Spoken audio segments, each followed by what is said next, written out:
Друзья, здравствуйте. Говорят, белый шиповник страсти виновник, разум отнять готов. А у меня для вас гадание про мысли и чувства загаданного лица. Прошу вас загадать какого-то молодого человека, мужчину.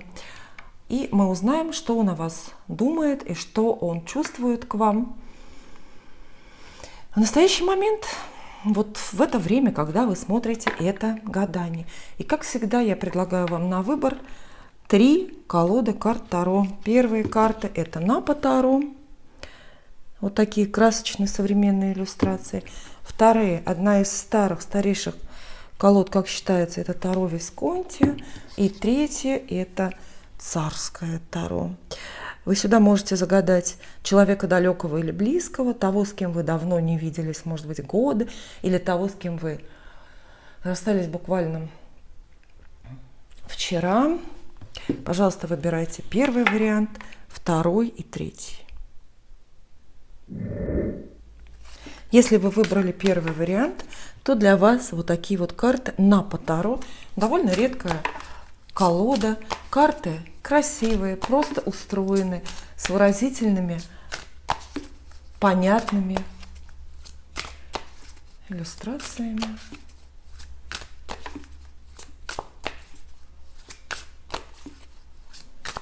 Итак, что думает о вас и что чувствует к вам сейчас загаданное лицо, загаданный человек? Обязательно назовите картам свое имя и его имя. Карты любят имена, так они лучше понимают, о ком идет речь и что вы хотите услышать. Можете даже назвать знак зодиака его, если знаете.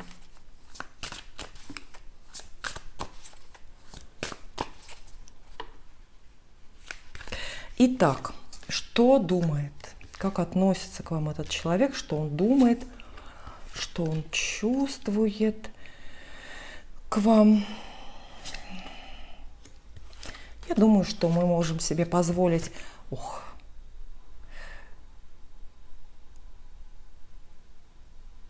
Больше карт сегодня. Его намерения и планы хотите вы оценить? Собирается ли он как-то продолжать с вами отношения или начинать, если они еще не начались? Про это тоже вопросы будут. Итак, начинаем гадание. Первый вариант, и вот они центральные 3 карты, с которых все начинается. То есть общее сведения про этого человека и про его отношение к вам. Что мы видим здесь? Паж мечей. Хорошо, быстрая карта. Карта очень информативная. Она говорит про то, что мысли, как правило, как минимум мысли у него про вас есть. И такие пронзительные тоже. 4 мечей. Карта забор, карта разлуки. Препятствует этим мыслям, может быть, препятствует даже сообщениям, какому-то обмену информацией между вами. А также король жезлов. Король жезлов – это, безусловно, его портрет, причем безотносительно знака зодиака, безотносительно, наверное, стихии, даже к которой он относится. Да. Король жезлов – это огненный мужчина, а значит, страстный. Поэтому начинаем мы с того, что загаданный мужчина испытывает к вам страсть. Не спешите радоваться, страсть – это очень хорошо, без нее вообще бы дети не родились на планете, но страсть – это вещь такая неуправляемая, плохо контролируемая. И главное, что она очень быстро проходит. То есть страсть этого человека вы привлекаете внешне, физически. Он испытывает вот такие вот страстные чувства, страстные впечатления там, рядом с вами или когда даже, может быть, думает о вас.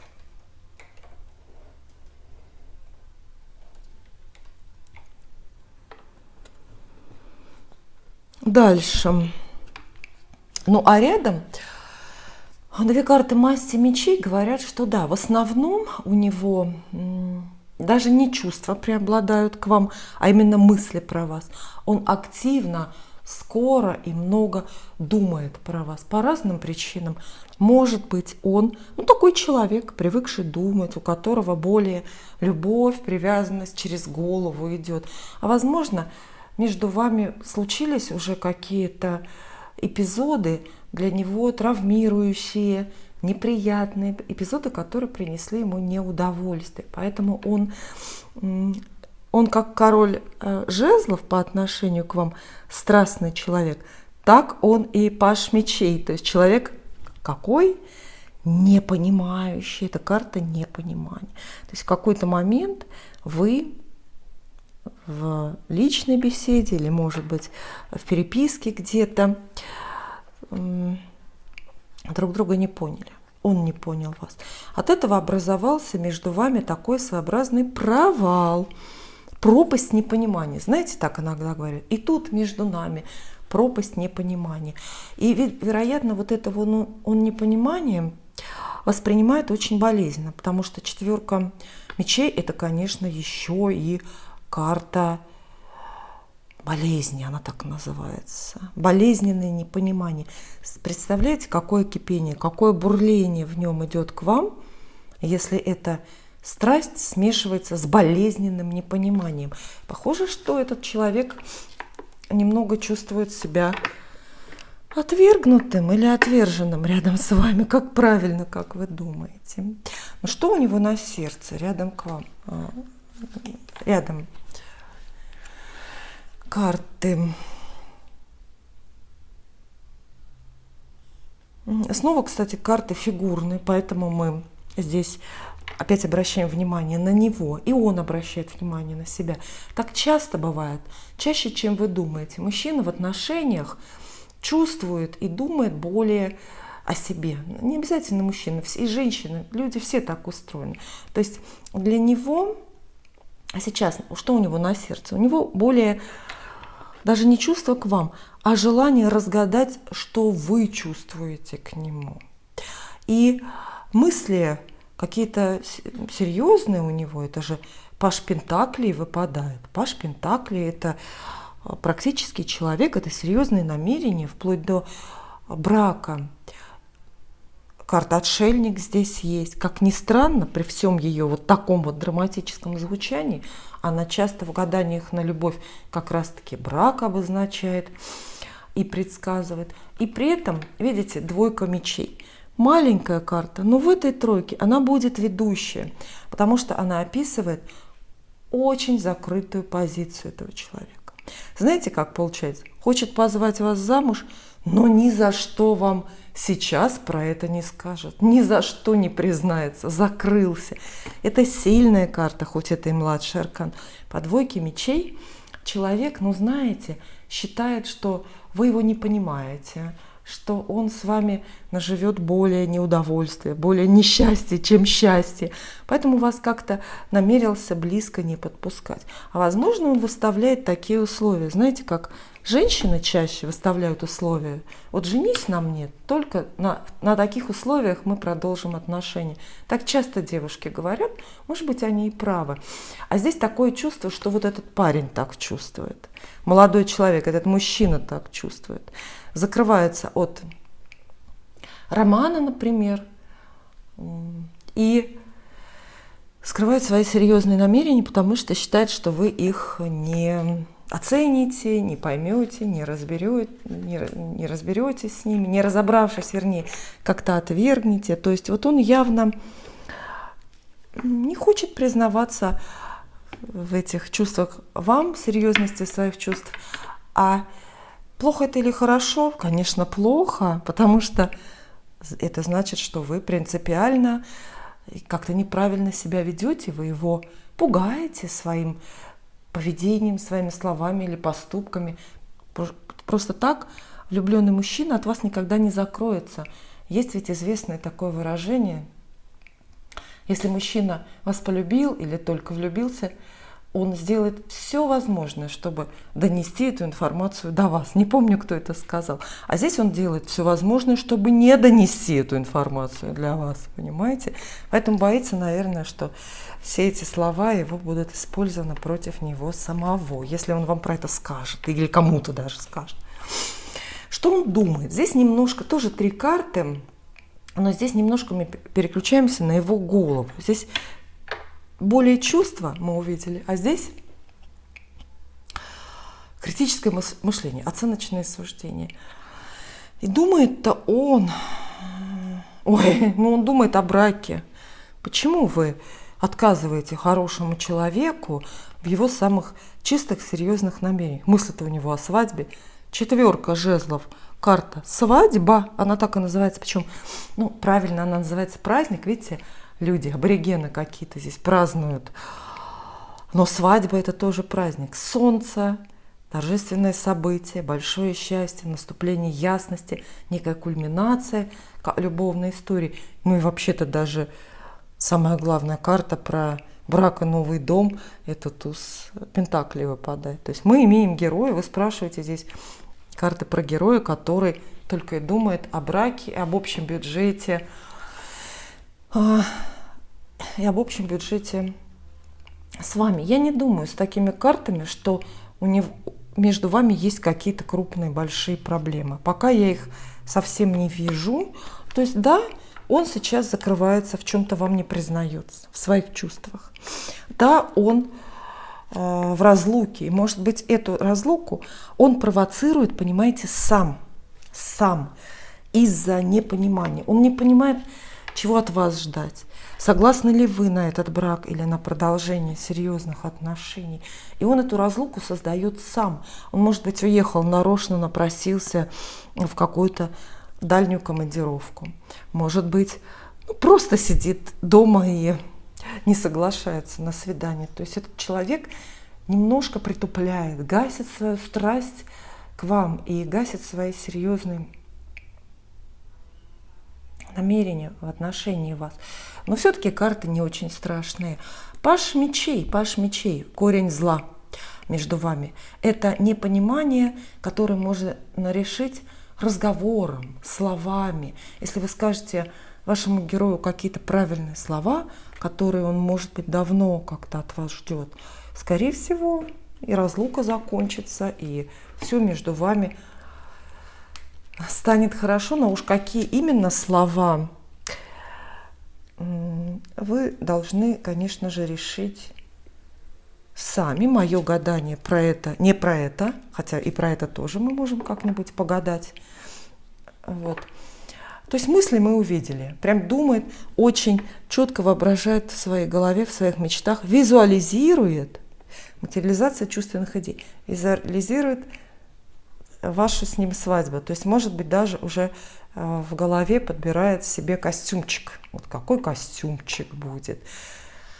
Ну, конечно, для себя костюмчик, не для вас придумывает. Тут уж не нужно обольщаться. До такого, конечно, мало кто доходит. А теперь вот эти вот реальные планы. Ничуть они не другие относительно того, о чем он думает и чувствует. Вот он, король пентаклей здесь. То есть этот человек планирует стать вашим мужем, видит себя рядом с вами именно в этой роли мужа. Почему-то считает, что ему к этой роли надо идти очень хитрым, обходным путем. 7 мечей, представляете, выпадает. То есть у него есть даже хитрый план, как вас покорить, завоевать, как вас затащить в ЗАГС, как вас, ну, вообще всячески привлечь и оставить с собой при себе. Может быть, этот план оправданный. Может быть, вы действительно сейчас так к нему относитесь, что он понятным, прямым, доступным путем ничего от вас не добьется.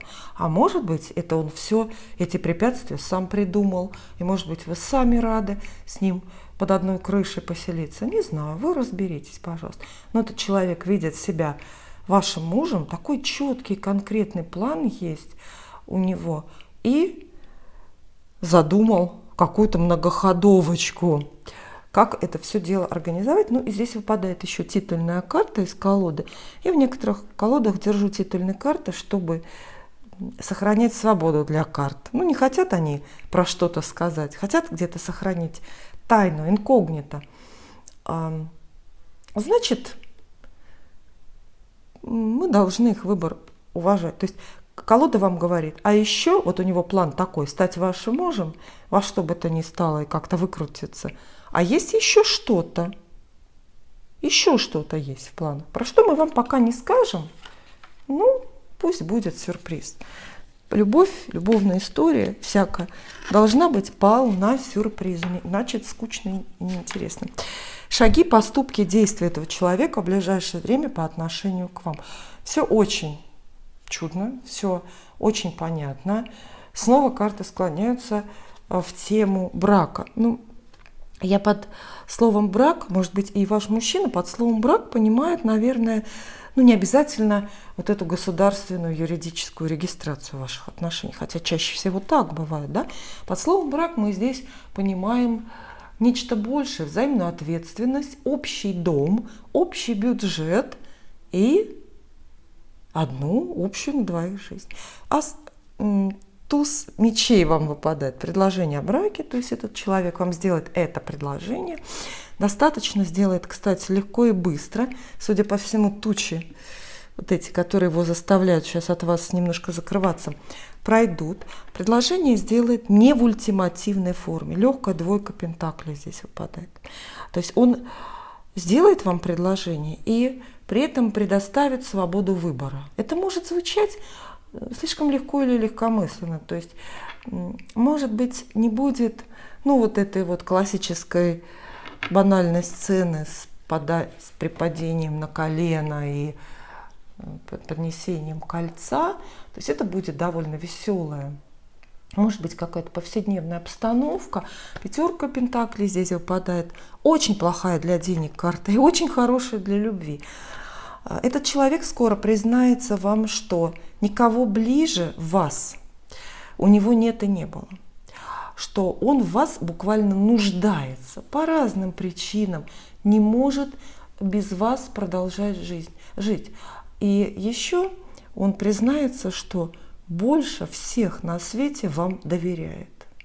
Поэтому, да, ждите от него какое-то такое вот предложение, скорое, очень решительное.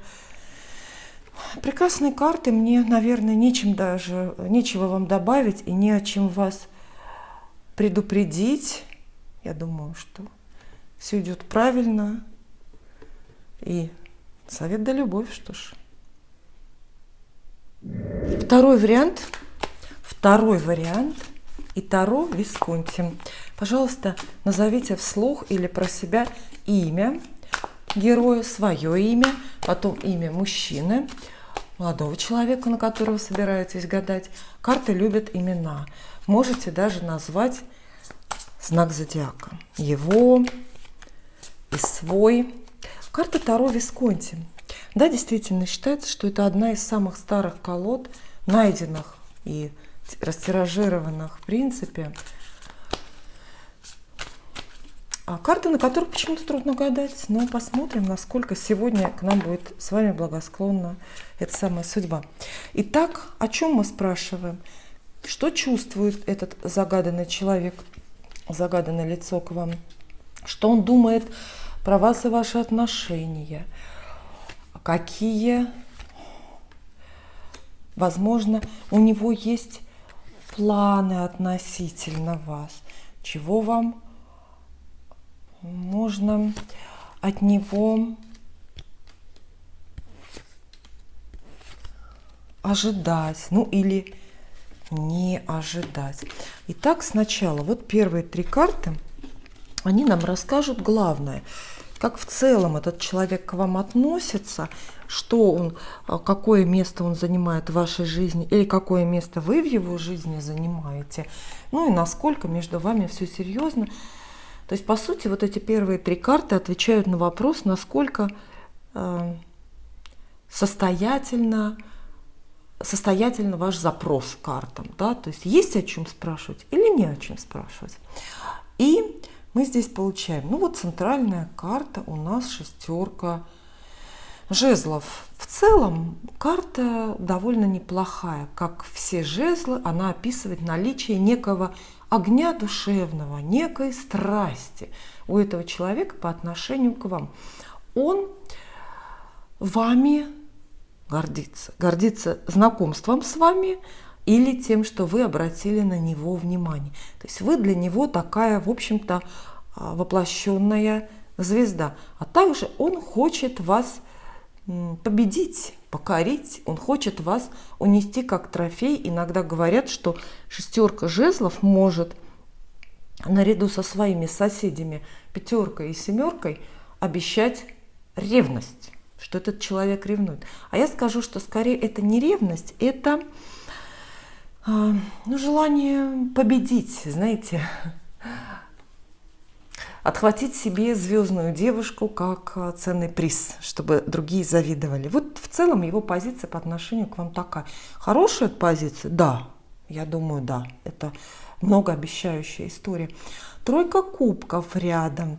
Тройка кубков, карта про любовь, безусловно, да. Такая хорошая, легкая, эмоциональная карта об удовольствиях и праздниках. Этот человек видит в вас и в общении с вами удовольствие для себя, праздник, а значит, он хочет отношения, безусловно,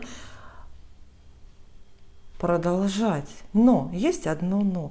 Тройка кубков – это легкий, такой легенький намек на наличие любовного треугольника, на наличие какой-то злостной или не очень сильной, или не очень, но все-таки соперницы для вас. Причем вот этот вот мужчина загаданный, дискомфорта от этого треугольника, находясь в треугольнике, никакого не чувствует. Нет. Наоборот, для него этот треугольник – мечта жизни. Он абсолютно рад, что он рад этой позиции и не ломает голову, и тем более у него сердце не разрывается сейчас от необходимости выбирать между вами и кем-то, между вами и чем-то. И самое вдохновляющее здесь, конечно, туз пентаклей. Мы всегда его очень ждем в гаданиях и на деньги, и на работу, и на любовь. Потому что туз пентаклей обещает сразу все. И счастье, и достаток, и здоровые отношения, и свадьбу, и брак, и общий дом. Вот все, что только может человек для себя в этой жизни пожелать. Туз пентаклей вот здесь в центральных картах говорит, что в целом между вами и этим человеком возможно все. Возможен вот тот максимум, о котором вы только можете подумать. Судьба вас свела не просто так, а для того, чтобы вы дошли до какой-то итоговой точки, чтобы ваши отношения пережили такую вот счастливую кульминацию. Ну, чаще всего мы, следуя сюжетам классических сказок, представляем, что кульминация в любви – это брак, это свадьба. Вполне возможно. Итак, мы пришли к выводу, что между вами и этим человеком возможен брак и общий дом.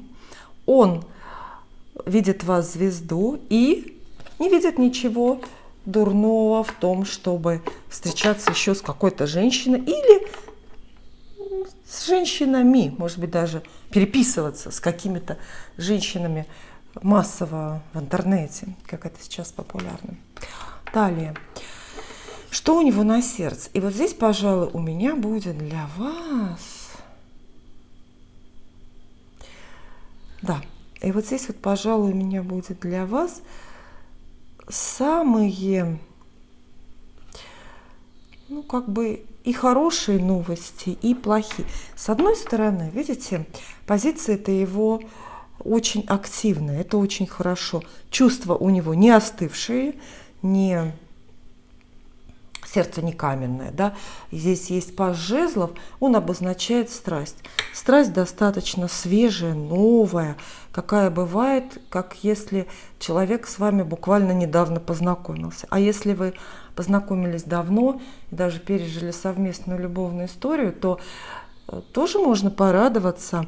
Чувства у него присутствуют, как-то сохраняются в очень свежем виде, знаете, не испытывает разочарованности или затухания этого вулкана под названием страсть.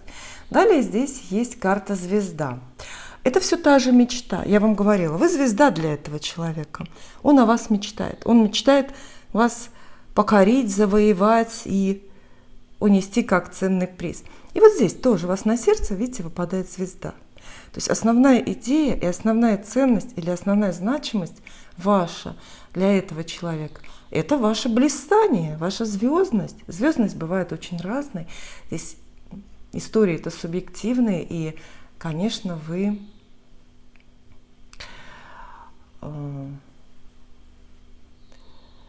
должны, наверное, сами понимать. То есть в чем секрет такого вашего идеализации, да? Он вас как-то идеализирует, видит вас звезду. Недоступную, кстати, вполне, да, или хочет видеть вас звезду. Дело может быть не в вас, бывают люди, склонные просто идеализировать все и вся. Возможно, ваш герой просто такой.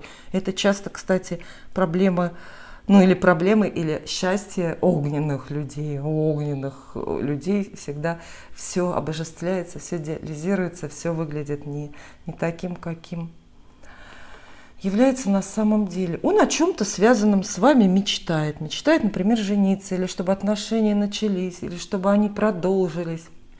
В общем, у него есть какая-то такая вот великая надежда в сердце, связанная с вами. Горит вот этот вот огонек страсти. А из худших новостей, наверное, все-таки вот меньше всего хотелось бы нам здесь увидеть королеву другую, это королева жезлов. Поэтому не назову я ее для вас прямым текстом, прямо вот соперницей и злодейкой. Королева жезлов, ну это просто женщина, которая у него на сердце или в сердце присутствует на тех же правах, на тех же позициях, что и вы. Иначе бы здесь она не появилась. Причем интересно, что королевой жезлов может оказаться не только романтическая его подруга или даже жена. Королевой жезлов может оказаться, например, коллега по работе, с которой они очень связаны, и которую он тоже очень ценит, с которой он близок и которую он очень понимает. Карты дают, ну, вот такое предостережение, что ли, что на пути к вашему общему счастью, ну, вот есть какая-то женщина. Хорошая или плохая, активная или нет, это мы не знаем. Да для вас это и не важно. Даже скорее в таком хорошем соседстве королева жезлов – это подсказка знать про эту женщину и уметь правильно к этой истории относиться. То есть вам важно убедиться, что это не соперница. Эта женщина скорее помогает в бизнесе. Или это может быть даже его какая-то родственница, с которой они тоже вместе что-то полезное делают. С чувствами мы разобрались. Ох, такой вдохновленный герой. Очарованный странник. Ну, да. Теперь что он думает? Здесь уже более мы переключаемся в ментальную область, в ментальную сторону. Вот мысли мужчины про вас, про ваши отношения, про то, что должно быть между вами. Самое главное, шестерка мечей в центре. Он хочет перемен. Он жаждет, он думает о том, что отношения между вами должны как-то очень сильно поменяться. Он не хочет в нынешнем формате или в нынешнем режиме общаться с вами. Так, например, если вы разлучены обстоятельствами, не можете встречаться сейчас, видеться, ну, например, далеко живете друг от друга, или, например, не нашли общего языка, да, не сошлись характерами и не общаетесь. Он хочет, чтобы вот, ну, судьба так сложилась, чтобы вас, вашу лодку, представьте образно, да, некую лодочку, в которой сидите вы вдвоем, чтобы эту лодочку сама судьба от одного берега подтолкнула к другому. Это, например, может быть, знаете, вот по этим картам, это может быть какой-то страстно влюбленный в вас парень, которого вы держите во френд-зоне, которого вы почему-то называете или считаете своим другом, а он вас обожествляет, он мечтает на вас жениться. И вот эта шестерка мечей в его голове ведь очень о многом говорит. Она говорит, что в целом он вот, ну, никак не хочет, никак не согласен с нынешним форматом ваших отношений. А может быть, вы заняты. Вполне может быть, что вы заняты, вы не свободны. И он об этом знает. Поэтому он и ждет вот этого попутного ветра судьбы, чтобы, знаете, вот эти все препятствия как бы развеялись, рассеялись, между вами стало что-то по-другому. Но у него очень серьезные планы. Он, конечно, великий романтик, я вижу по этим картам, великий романтик. Но планы довольно приземленный. Вот восьмерка пентаклей здесь есть. Многие ее ждут. Это карта серьезных намерений. Она так и называется, серьезные намерения. С восьмеркой пентаклей люди вкладывают что-то, вкладываются. С восьмеркой пентаклей. То есть он готов с вами строить отношения, строить общий дом, растить общих детей, тратить общие деньги. Вот. И он считает, что это вполне возможно. Вполне возможно. Помимо того, что ваш загаданный герой романтик, он еще и веселый человек. Это уже мой комплимент вам. У вас хороший вкус, знаете, кого выбирать. 0 контроля, 0 драматизма какого-то, 0 драматизации. Да. То есть он думает о том, что это в принципе возможно. Двойка пентаклей у него в мыслях. Это очень легкая карта. Карта сообразительных людей с легким характером. То есть он эту ситуацию не ощущает для себя тупиковой или какой-то неразрешимой. Все возможно. И похоже, что лихорадочно даже думает о том, что же делать, что же сделать сейчас, чтобы вот так в каком-то другом, новом ракурсе, формате продолжать ваши отношения, чтобы они были более серьезными. Хорошие карты, но мы тем не менее продолжаем. Вот его намерение относительно вас. Двойка кубков, да, в центре у нас двойка кубков. Карта называется-то очень просто любовь. Ну вот она, ну здесь, видите, даже подписано. Амор, амора мио, да. И карта любовь, пара, то есть намерение у этого парня очень понятные. Быть с вами в паре, продолжать или начинать с вами любовь. И, кстати, вот очень хорошо, что здесь есть двойка, потому что настройка была изначально, да? Такой легкий намек на тройственный союз, на любовный треугольник. А намерение-то у него уже двойка, то есть остаться в паре, остаться с вами наедине, а третьего человека или третье лицо исключить. И, кстати, может быть, зря сразу придумала, что это прям обязательно женщина с его стороны. Третье лицо это может быть с вашей стороны, ваш муж или какой-то жених ваш, про которого он знает.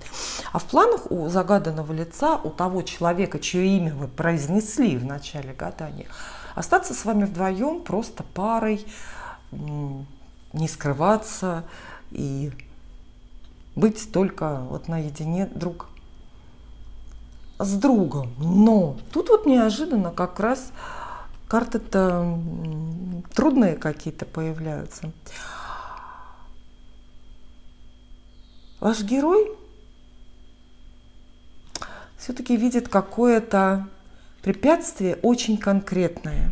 Очень конкретное препятствие видит на этом пути, чтобы вам объединиться и просто быть вдвоем. Он видит какую-то несвободу, чью-то, свою или вашу. Свою или вашу. И с этой несвободой он хочет разобраться. Если несвобода с его стороны, как чаще бывает, и карта смерти здесь, то есть конец, окончание, естественное окончание хода вещей, самые роковые перемены в жизни. Если вот эта несвобода идет с его стороны, то этот человек намерен развестись, прекратить свою несвободу, освободиться от пут и цепей, которые его сейчас связывают, прежде чем оказаться с вами в паре. Ну и судя по тому, что вот эти карты такие серьезные, нерадостные, вероятно, это для него сложно. Вероятно, он видит это как выполнимую задачу, но все-таки какую-то и довольно трудную. Довольно трудную. Вот. Но он уже к этому готов. Поэтому, если ваш вопрос касается, вопрос может так звучать, да? Например, если это женатый человек, разведется ли он, чтобы остаться со мной на двоих? Ответ – да. Но вы тоже и его пожалейте, и поймите, и оцените его позицию. Ему это довольно сложно может давать. Помимо брака, этим четким и серьезным препятствием может же что угодно. Если это сильно молодой человек, например, ему и родители запрещают. Такое тоже бывает часто в таких семьях, когда родители недовольны, например, выбором сына, и тоже всячески препятствует, вплоть до того, что наследство лишает. И он с этой несвободой готов как-то разобраться, повоевать. А может и не разобраться, может быть, он что-то знает, инсайдик у него есть какой-то, и он уже заранее знает, что эта несвобода кончится, оковы тяжкие падут. Он уже знает, что скоро в суде будет принято решение о его разводе, или что там родители смягчатся и как-то более легко примут его выбор. И теперь посмотрим, что уже теперь в реальной жизни, как он будет действовать, что он будет делать в отношении вас. Да, собственно, и будет ли? Да, будет очень-очень стараться. Похоже, что этот ваш избранник еще и упорный, человек, который не боится трудностей, и ваша значимость для него велика, потому что видите, что десятка жезлов, карта максимальных трудностей, максимального напряжения выпадает. А он готов на многие жертвы, и готов сильно потрудиться, и готов много потерять, очень постараться, и не готов. Здесь же уже что будет делать? Он будет это делать. Он будет очень стараться для того, чтобы быть с вами. Все взвалит на себя, все, что только можно, в том числе и, может быть, вашу недоступность. Вот этот вот трудный путь по покорению вашего сердца, трудный путь к вашему сердцу. А рыцарь Пентаклей, ждите от него какое-то в ближайшее время, буквально, я думаю, недели, до месяца здесь срок, ждите от него какое-то очень конкретное, практическое предложение. Возможно, это подарок. Что практическое может этот парень вам предложить? Общий дом или какую-то совместную поездку, может быть, купить что-то общее на двоих. Можете рассчитывать на его помощь, можете рассчитывать на то, что он с радостью какие-то ваши жизненные проблемы будет решать. И пятерка жезлов здесь тоже. Иногда она не к месту, но здесь, я думаю, она хороша. Она подчеркивает идею борьбы. Видите, у него везде жезлы, да? Получается, жезлы. Что еще где? Жезлы. Да, подчеркивает идею борьбы. То есть в ближайшее время этот человек будет бороться с препятствиями, которые вас разделяют, в том числе чья-то занятость, и будет отчаянно, очень старательно, очевидно, заметно завоевывать ваше внимание, будет вас даже отбивать у кого-то, отбить невесту, да, есть же такое выражение. Он будет стараться побеждать какую-то конкурсную борьбу, какую-то конкурентную борьбу. Это может сопровождаться немножко проявлениями ревности, но вы уж временно потерпите. То есть буквально карты говорят, что в ближайшее время этот человек будет за вас и за ваше внимание биться. Спасибо. И третий вариант. У меня в руках карты царское таро. Красивые, вот такие вот позолоченные, с выразительными иллюстрациями. Я прошу вас еще раз загадать конкретного человека для этого гадания, мысли и чувства которого вас сейчас интересуют. Лучше, если вы назовете вслух или про себя картам имена, свое имя и имя загаданного человека. Карты любят слышать имена, они так лучше понимают, о ком идет речь, и лучше понимают, что вы хотите услышать. Можете также назвать знак зодиака свой и его. Итак, что думает о вас и что чувствует к вам, а также что планирует в отношении вашего будущего загаданный человек, загаданное лицо. Конечно, предсказания карт могут быть очень разными, и наша задача вас, может быть, порадовать и избавить от подозрений и напрасных сомнений, а может быть, наоборот, предупредить о том, что ждать нечего. Но будем говорить обо всем по порядку. Так. Сначала вот они, 3 центральные карты, которые нам расскажут в целом, для чего у вас с загаданным лицом свела судьба. Какое место этот человек в принципе готов или может занять в вашей жизни. И его основная позиция по отношению к вам в настоящий момент. Ну, вы, наверное, уже догадались, что мы начинаем с определенных проблем. 2 карты масти мечей выпадают вам здесь. 7 и 9. Это не самое страшное, не провальное сочетание. Однако 7 мечей – это карта неискренности и лицемерия. Карта это говорит, что сейчас, в настоящий момент, ваши отношения, долгие или короткие, близкие или не очень, уже успели запутаться. Вы в каком-то плену, в какой-то паутине сложных обстоятельств, запутанных эмоций. Между вами есть непонимание. И самое главное, именно сейчас, в настоящий момент, вы не можете быть искренними друг с другом. А знаете, ведь настоящая любовь предполагает искренность. В противном случае мы это называем уже манипуляциями. Вот так вот. Рядом 9 мечей. Карта страхов. Иногда ее называют истерика. Судя по всему, вот эти взаимные эмоции или какие-то общие обстоятельства запутались между вами сильно. Не спешите отрицать, потому что взгляд на любую историю всегда субъективный. Вам кажется, что все просто и понятно. Вот проще некуда, но он другой человек. А чужая душа потемки. Вот для него это выглядит так. Это непроходимый лес каких-то сложных эмоций, непонятости, непонятности, страхов. И из хорошего здесь есть Паж Пентаклей. Вот он немножечко стабилизирует ситуацию. Паж Пентаклей говорит, что в целом отношение этого человека к вам серьезные, практичные. Пентакли – это вообще карты, которые вот описывают все такое серьезное, взрослое, скучное, ответственное и долгосрочное. То есть в целом этот человек хочет продолжать или начинать с вами любовную историю, но страшно запутался, как бы в капкане даже каких-то страхов и сомнений находится. А еще 7 мечей говорит, что он уже столкнулся с ложью. Эта ложь в прямом смысле могла быть с вашей стороны, он увидел какой-то обман, например.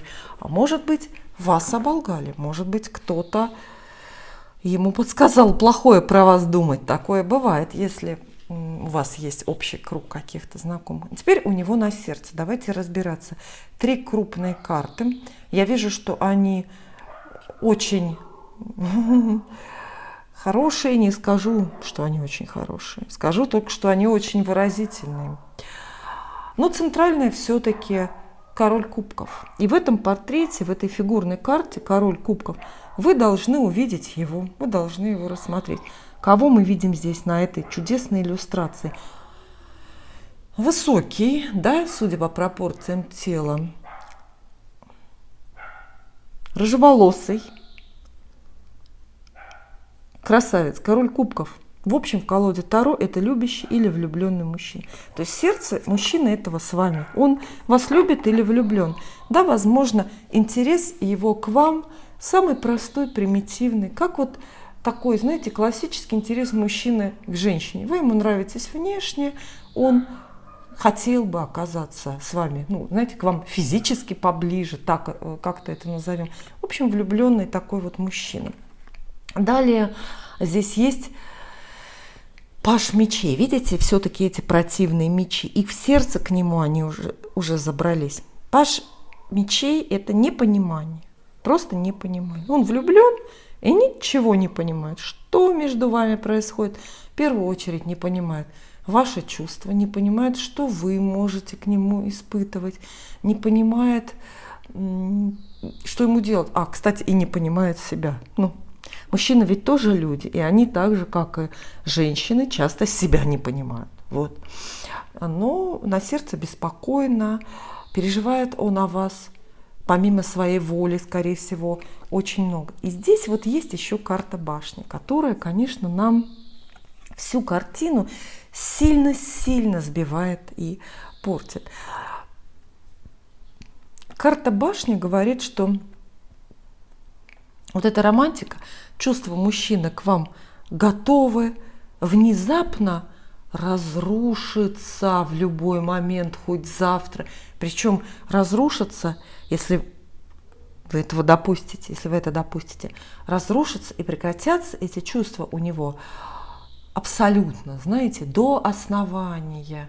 Так что, осколков не соберешь. Возможно, он сам хочет эти чувства прекратить и борется с собой, и ждет подходящего случая, подходящего момента, когда судьба поможет. И сам внутри себя говорит: ой, когда же это закончится, мои страдания по вот этой вот девушке, по этой женщине. Я хочу, чтобы забыть, избавиться, может быть, потому что ему трудно, видите. Паш мечей здесь есть, это же может быть, кроме непонимания, и какая-то обида, может быть, не самая сильная, но она есть. А также башня может говорить о том, что вы его разлюбили, и мужчина каким-то образом, интуицией, сердцем своим это чувствует. Может быть, он обманывается, но это не имеет для нас значения. Теперь что он думает? Другие 3 карты, мы здесь переключаемся немножко уже на ментальную область, на ментальную сферу, то есть это вот его мысли, это такое критическое мышление, которое у него как-то присутствует, и как он может вот чисто логически, может быть, оценить, что между вами происходит, что между вами может быть. Центральная карта дьявол. И хорошо, и плохо. Хорошо, потому что это карта про любовь тоже, про страсть. Еще раз, она подтверждает, что у него есть к вам влюбленность, знаете, такая водная, по водному типу, то есть только на эмоциональном уровне, не на каком другом. И он думает о выборе, это еще карта выбора, то есть он должен выбирать, быть с вами или не быть, продолжать или не продолжать, начинать или не начинать, что делать. Вот его мучает вопрос, что делать. Это, конечно, хорошо. То есть этот мужчина что-то выбирает относительно вас и вашего совместного будущего. Может быть, он выбирает между вами и своей какой-то другой судьбой. Может быть, и даже между вами и другой женщиной. Вот. И это хорошо, безусловно. То есть старший аркан, да, он думает, 2 старших аркана, он о вас думает много, тяжело, все как вы хотите. Но плохо, потому что дьявол – это часто мысли вот такие вот хитрые, лицемерные, какие-то обходные. И выбор его похож на выбор из 2 зол. То есть какой бы он вариант совместного будущего не придумал для вас, каждый ему кажется недостаточно хорошим. Понимаете, да? Недостаточно хорошим. А возможно, еще и он считает, что должен вас в чем-то обмануть. Да, обмануть. 6 жезлов. Очень карты честолюбивые и в любви тоже. То есть он думает про вас или ценит вас во многом за вашу недоступность, что ли, за вашу неприступность. То есть у него есть мысль или есть план вас завоевать. Хотя скорее так, да, план вас завоевать, покорить, возможно, отбить, просто отбить у кого-то. И здесь есть еще карта Иерофант. Не очень хорошая для любви, потому что она часто такая очень платоническая, она говорит о задержках, остановках, говорит о том, что избранник ваш может много думать и может очень много себе. Он много думает. Хорошо, да, мы пришли к выводу. Но если он думает слишком много и слишком долго, вам ведь это тоже не понравится, правда же? И он думает, вот опять же, карта дополняет предыдущую. То есть Он сейчас в состоянии выбора, он выбирает, что делать дальше с вами, с вашими отношениями. И выбор, он понимает, что выбор этот должен быть вот, ну, каким-то честным, высоконравственным, каким-то очень правильным для него. Вот. Ваш герой борется с собой, включает совесть и выключает, может быть, вожделение. Он хочет очень хорошо выглядеть. Он из этой ситуации войти в нее или выйти из нее хочет с безупречной репутацией, незапятнанной, и хочет выйти победителем. Дальше его планы относительно вас. Планы относительно вас. Здесь центральная карта пятерка жезлов. Поэтому я вам и сказала про ревность, некую конкурентную борьбу. То есть загаданный мужчина считает, что он должен с кем-то побороться, с какими-то людьми, воображаемыми соперниками или с обстоятельствами, побороться за то, чтобы ваша история продолжалась, чтобы вы дальше были вместе. Вот его план кого-то победить, кого-то обойти, но мы увидели, что его самолюбие очень сильно в этой истории задето. Вот. Четверка мечей, однако, ничего хорошего вам не обещает, потому что это карта остановки. Он имеет много планов относительно вас, хотя сам в них пока сильно сомневается, ничего не решил. Но он и сильно откладывает, даже в своих мыслях, он даже планирует это все на какой-то дистанции временной. То есть вот он говорит, например, что надо бы с вами прояснить как-то отношения, понять, что происходит, и сделать какой-то выбор, вместе вы или не вместе. Но это нужно сделать через время. Это нужно сейчас отложить, потому что это не может быть решено в настоящий момент. Есть какие-то страхи, сомнения, есть неискренность, честного, правдивого разговора не получится. Поэтому этот план, ну, лучше сделать как-то после. То есть, видите, здесь у него есть умысел, прямой умысел сохранять, ну, некую разлуку с вами. То есть вот если мы вначале сказали, что ох, этот человек ужасно неискренний, но он хочет и продолжать быть неискренним. Считает, что когда пройдет время, это можно будет легче как-то сделать. А вообще четверка мечей, да плюс еще и шут, дурак, это разлука. То есть у него вообще-то в планах дорога. И дорога это не к вам, дорога это от вас. То есть он даже хочет уехать, или если он сейчас уже уехал и далеко где-то находится, то он эту дорогу явно хочет сохранять. Для него сейчас это жизненно важно. Вы, может быть, думаете, что он только спит и видит, как бы переехать в ваш город или в вашу страну и оказаться физически ближе к вам. Нет, карты говорят. Даже наоборот. Планирует куда-то переместиться, уехать для того, чтобы на расстоянии, вот на этой дистанции, может быть, как-то более хладнокровно или объективно все оценить, все возможности, все возможные варианты между вами. Но это его планы. А знаете, человек предполагает, а Бог располагает.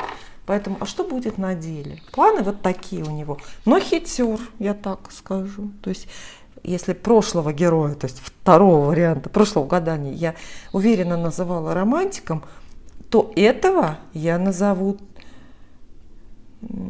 хитер. Возможно, лицемерен до крайности. Страдает от этого сам, но пока никуда это у него не девается. А на практике что получится? По факту все будет, кстати, намного лучше, чем он сейчас планирует.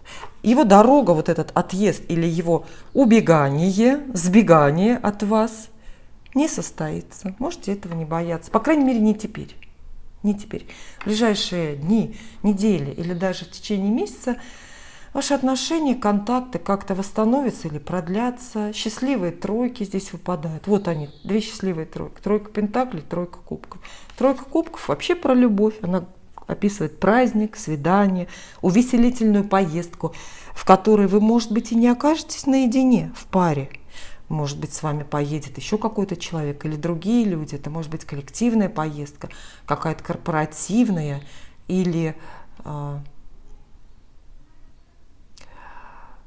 дружеское, но все равно вам предстоит веселье с этим человеком, веселье, общение с ним. И тройка пентаклей ей подпевает. Она говорит, что, кстати, вот это страхи и противоречия между вами уйдут именно когда вы будете общаться вместе, совместно наслаждаться жизнью. Может быть, да, в наборе с другими людьми, в коллективе других людей, но тройка пентаклей — это еще и карта работы, то есть и совместные какие-то занятия, совместная работа. А для вас это обмен информацией по этим тройкам идет. То есть, как минимум, это я говорю, как минимум, что отношения вот в нынешнем формате у вас, конечно, продолжаются. Но, а максимум, это же даже туз кубков здесь есть. Великая карта, самая главная карта в колоде Таро про любовь. А как максимум ждите признания или проявления любви от этого человека. Проявление любви. Видите, тройка кубков с тузом кубков. То есть вы увидите в ближайшее время, как он не скрывается, как он не боится, как он думает. Вообще, конечно, этот человек, который буквально разрывается, плохо понимает сам себя.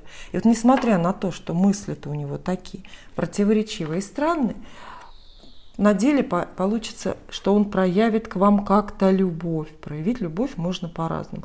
Можно случайно проговориться, можно намеренно эту информацию донести, можно, знаете, мужчины иногда говорят глазами, иногда словами, иногда подарками. Самые незначительные, неожиданные жесты иногда очень обнажают отношение мужчины к вам. Вот, очень сильно проявляет. Поэтому, да, человек вам достался сложный, запутанный. Мы тут, может быть, поспорили бы о вашем выборе, о правильности вашего выбора. Но, тем не менее, на деле ближайшее будущее ваших отношений прекрасно. Если у вас они еще не начались, эти отношения, то они обязательно начнутся. Потому что, видите, везде кубки. Он король кубков, влюбленный мужчина. Туз кубков – это любовь, которую не спрячешь, а которую нужно обязательно как-то проявить и до вас донести. И вот эта вот любовь, это чувство, этот набор эмоций все сгладит, все улучшит, успокоит и явно сделает вас ближе. Спасибо.